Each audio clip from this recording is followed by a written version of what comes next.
ಇನ್ನು ಲೋಕೋಪಯೋಗಿ ಇಲಾಖೆಯ ಅತ್ಯಂತ ಪ್ರಮುಖವಾದ ದಕ್ಷಿಣ ವಲಯದ ಮುಖ್ಯ ಎಂಜಿನಿಯರ್ ಆಗಿ ಕೆಸಿ ಸತೀಶ್ ಅವರನ್ನ ಸರ್ಕಾರ ನೇಮಕ ಮಾಡಿದೆ.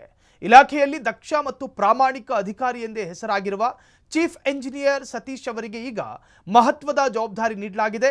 ಎಸ್ಸಿ ಲಂಬಾಣಿ ಸಮುದಾಯಕ್ಕೆ ಸೇರಿದ ಕೆಸಿ ಸತೀಶ್ ಅವರ ಈ ನೇಮಕಾತಿ ವ್ಯಾಪಕ ಸ್ವಾಗತಕ್ಕೆ ಪಾತ್ರವಾಗಿದೆ.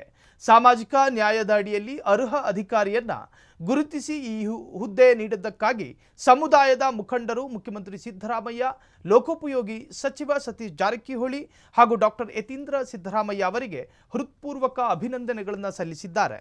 ಇನ್ನು ಸತೀಶ್ ಅವರು ಮೈಸೂರು, ಉಡುಪಿ ಹಾಗೂ ಹಾವೇರಿ, ಗದಗ ಜಿಲ್ಲೆಗಳಲ್ಲಿ ಸಹಾಯಕ ಕಾರ್ಯಪಾಲಕ ಎಂಜಿನಿಯರ್ ಮತ್ತು ಕಾರ್ಯಪಾಲಕ ಎಂಜಿನಿಯರ್ ಆಗಿ ಕೆಲಸ ಮಾಡಿದ್ದಾರೆ.